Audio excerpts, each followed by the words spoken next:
আসসালামু আলাইকুম। আশা করছি সকলেই ভালো আছেন। আমাদের হাতে একটা ফোন দেখতে পাচ্ছেন, এটা হচ্ছে গুগল পিক্সেল 5a 5G। এই ফোনটা হচ্ছে কি হঠাৎ করে ডেট হয়ে গেছে, তো আপনাদেরকে আমি ক্লিয়ার করে বলতে চাই, একটা ফোন দেখা গেছে যে আমরা কিন্তু 6 মান্থের ওয়ারেন্টি দিই মোবাইলটা রিপেয়ার করে। আর যখন আপনি একটা নতুন ফোন কিনবেন, বা এই ফোনটা কিন্তু নতুন কিনছেন না ভাই? মানে সেকেন্ড হ্যান্ড মার্কেট থেকে কিনছি। সেকেন্ড হ্যান্ড মার্কেট থেকে, মানে সেকেন্ড হ্যান্ড শপ থেকে আর কি, রিকন্ডিশন শপ থেকে কিনছে। তো মোটামুটি ফ্রেশই থাকে এই ধরনের ফোনগুলি। তো একটা শপ থেকে যখন আপনি ফোনটা কিনবেন, তারা কিন্তু 7 ডেজেরও রিপ্লেসমেন্ট গ্যারান্টি দেয় না। এবং আমরা কিন্তু তার বিপরীতে কিন্তু আমরা 6 মান্থের একটা ওয়ারেন্টি দিতেছি জাস্ট রিপেয়ার করে। এখন ব্যাপারটা হচ্ছে, আমরা রিপেয়ার করে কেন 6 মান্থের ওয়ারেন্টি দিতে পারতেছি, আর তারা ফোন সেল করে কেন হচ্ছে গিয়ে তারা 7 ডেজের বেশি রিপ্লেসমেন্ট গ্যারান্টি দিতে পারতেছে না? ব্যাপারটা হচ্ছে, যখন আমরা একটা ফোন রিপেয়ার করি, তখন আমরা একটা আইডিয়া করতে পারি যে কোত্থেকে সমস্যাটা হয়। এবং রেগুলারলি এই ফোনটা কিন্তু আমরা সবসময় ঠিক করে আসতেছি, আজকে 6 মাস 1 বছর যাবত। তো ব্যাপারটা হচ্ছে, এটা আমাদের একেবারেই মুখস্থ হয়ে গেছে যে কোত্থেকে সমস্যা হয়। এবং রেগুলারলি একটা আমরা পেস্ট ইউজ করি, যেটা হচ্ছে 250 ডিগ্রি সেলসিয়াসের পেস্ট, যেটার কারণে হচ্ছে ফোনটা সেকেন্ড টাইম ডেট হওয়ার সম্ভাবনা খুব কম থাকে। এখন সেই ক্ষেত্রে কিন্তু আমরা 6 মান্থের একটা ওয়ারেন্টি দিয়ে থাকি। যারা কিনা ফোনটা সেল করে, তারা কিন্তু আসলে এই ধরনের বিষয়গুলিকে নিয়ে কিন্তু অবগত না। এখন এখন ব্যাপারটা হচ্ছে, তারা কিন্তু ইনটেক ফোন কিনে আনে, ইনটেক ফোন সেল করে। তারা আসলে এটার বিষয়ে তেমন একটা অবগত না, এবং হচ্ছে এই বিষয়ে আসলে জানে না যে এই ফোনটা ডেট হয়ে যায়। এবং অনেকে কিন্তু জানার পরে হচ্ছে গিয়ে ফোনটা সেল করে, বা আবার বলেও দেয় যে এটার কোনো ওয়ারেন্টি গ্যারান্টি নেই, যদি বন্ধ হয়ে যায় বা যে কোনো সমস্যা হলে সেটা আমরা কিছু করতে পারবো না। এবং ভাই বরিশাল থেকে আমাদের কাছে আসছে এই সেম একটা সমস্যা নিয়ে। এই ফোনটা ওনারই। তো উনি আসলে এটার সমস্যার সম্মুখীন হয়েছেন, এবং এন্ড অফ দ্য ডে আমাদের কাছে আসার পরে এটা আমরা সমাধান করে দিলাম। এবং আহ, মানে উনি খুবই খুশি যে আসলে আমাদের কাছে এসে, এবং পারফেক্টলি এটা ওকে করতে পারার কারণে। এখন ভাই ঘটনা হচ্ছে, আপনি ফোন কেনার কয়দিন পরে আসলে সমস্যাটা হয়েছে? ফোন কেনার 3 দিন পর হয়েছে। 3 দিন পর হওয়ার পর আমি বরিশালে গেছিলাম। মানে ফোন কিনে না, ওই পরের দিন বরিশাল গেছি। তারপর আসার পর বলছি যে ভাই আমার ফোনটা দিছেন, এই ফোনটা তো কাজ করতেছে না, বন্ধ হয়ে গেছে। বন্ধ হয়ে গেছে। তো তারা বলতেছে যে আমরা ক্যামেরার ডিসপ্লে আর ফিঙ্গারপ্রিন্টের এইগুলা হেরা দেয় এগুলার ওয়ারেন্টি ওনারা দেয় না? দেয় না। তো কিসের ওয়ারেন্টি দেয়? ফোনটা তো আসলে ওইগুলোতে সমস্যা ছিল না। এখন তো ফোনে হেরা শুধু বলছে যে হেরা চার্জের ওরা ওয়ারেন্টিটা দেয়। যে চার্জের ওয়ারেন্টিটা দেয়। যে চার্জ আপনারা শুনলেন যে আসলে ওয়ারেন্টির সিস্টেম কি।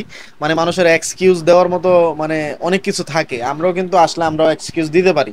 বাট এই এক্সকিউজটা আসলে কাস্টমারের কাছে বা ক্লায়েন্টের কাছে গ্রহণযোগ্য কিনা, এবং সেটা অ্যাকসেপ্ট করতে পারে কিনা, বা ওই এক্সপেকটেশনটা কাস্টমারের আছে কিনা। তো ব্যাপারটা হচ্ছে, আমরা কিন্তু কাস্টমারের সম্পূর্ণ এক্সপেকটেশন অনুযায়ী কিন্তু আমরা কাজটা করি, এবং আফটার সেল সার্ভিসটা কিন্তু আমরা সবসময় চেষ্টা করি পারফেক্টলি দেওয়ার জন্য। এবং এই ভাইকে কিন্তু একটা যথাসাধ্য চেষ্টা করছে ওনাকে সার্ভিসটা না দিয়ে ওনাকে বিদায় করে দেওয়ার জন্য। মানে এক কথাই, আপনাকে এখন চিনতেছে না তারা। তো ব্যাপারটা হচ্ছে, ফোনটা কেনার পরে যদি আপনাকে চিনতেছে না, এরকম একটা ব্যবহার আচরণ আপনি পান, তখন কিন্তু আপনি নিজে থেকে অনেক কষ্ট পাবেন। এখন ব্যাপারটা হচ্ছে, আবার হচ্ছে গিয়ে 7 দিনের ভিতরেই ফোনটা বন্ধ হয়ে গেছে। তো ব্যাপারটা হচ্ছে ওভারঅল, মানে আপনি একটা ফোন কেনার পরে 7 দিনও ইউজ করতে পারেন নাই, বন্ধ হয়ে গেছে। তো এরকম একটা কষ্ট নিয়ে, মানে ও খুব যন্ত্রণা নিয়ে আসলে আমাদের কাছে ভাই বরিশাল থেকে আসছে। এবং খুব কষ্ট করে আসছে, এটা আমরা তার প্রতি আসলে কৃতজ্ঞতা জানাই। সচরাচর আসলে দেশের শহরের বাইরে থেকে যারা আসলে আমাদের কাছে আসতে চান, তারা আসলে কুরিয়ার করে আমাদেরকে পাঠায় দেন। বাট উনি আসলে সরাসরি আসতে চাচ্ছে, এসে পড়ছে, এবং হচ্ছে গিয়ে উনি এসে আমাদের কাছ থেকে ফোনটা ঠিক করে নিল। এবং ওনার একটা কনফিডেন্ট ছিল যে এসে ঠিক করে নিলে 100% এটা ঠিক হবে এবং ভালো একটা সার্ভিস পাবে। তবে আমি বলতে চাই যে ঢাকার বাইরে থেকে যারা কুরিয়ারেও পাঠায়, সেম কন্ডিশনে আমরা ঠিক করি এবং ভালোভাবেই চেষ্টা করি ঠিক করার জন্য। দুইটাতেই সেম। তো ভাই, আপনি আসলে কিভাবে আমাদের ঠিকানাটা পেলেন একটু বলবেন? আপনার ঠিকানা, আমি ইউটিউবে ভিডিও দেখতে আছি যে পিক্সেল 5-এ কিভাবে রিপেয়ারিং করা যায়। তারপর যে দেখতেছি যে এটা সিপিইউ নাকি প্রবলেম, সিপিইউ তে প্রবলেম, রিকলিং প্রবলেম করা লাগে। এটা রিপেয়ারিং।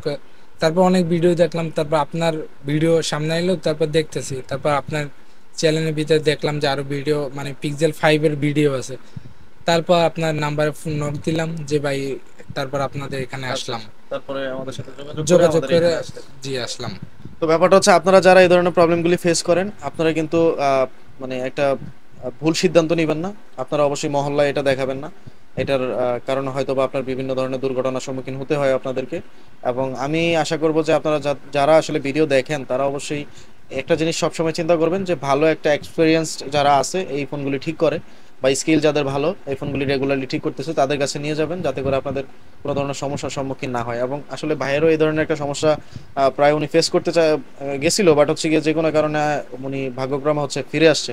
তো ভাই আপনিও তো সম্ভবত এরকম একটা কথা বলছিলেন তখন, যে আসলে ডিসপ্লে ডিসপ্লে নষ্ট করে দেয় মহল্লা দোকানে হ বা কিছু। আর অনেক ফোনে দেখছি যে এই ফোনগুলা মানে মহল্লায় যারা কাজ পারে না এরা সারাইতে যাই ডিসপ্লে খুইলা নষ্ট করে সারাইতে লাই, যাই দেখা গেছে যে আপনার ডিসপ্লে হ্যাঁ থাকে না ডিসপ্লেটা নষ্ট বা করে ফেলে বা অন্য অন্য সমস্যা বা মাদারবোর্ডই বাদ করে দেয়। আচ্ছা আচ্ছা তারপর সেই ক্ষেত্রে যে টাকা লাগে আরো সারাইতে আরো অনেক বেশি বেশি চলে যায় লাগে। আর কি, অনেক সময় আবার তো ঠিকও হয় না। ডিরেক্ট নষ্ট হওয়ার পর ভাইয়ের দোকানে আসবেন, এটা রিকোয়েস্ট আপনাদের কাছে।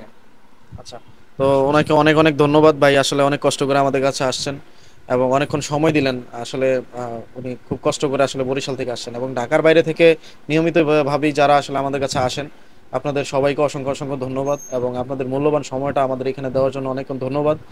এবং সকলেই যারা আমাদের এই ভিডিওগুলি দেখেন অবশ্যই সাপোর্ট করবেন, এবং বরিশালবাসী যারা আছেন, উনি যেহেতু বরিশাল থেকে আসছেন, অফকোর্স বরিশালবাসী যারা আসেন আমাদের সাপোর্ট করতেছেন বা ভিডিওগুলি নিয়মিত শেয়ার করেন বা দেখেন, আপনাদেরকে অনেক ধন্যবাদ। এবং সকলেই ভালো থাকবেন, অপেক্ষা করবেন নেক্সট ভিডিও পর্যন্ত। আল্লাহ হাফেজ, আসসালামু আলাইকুম।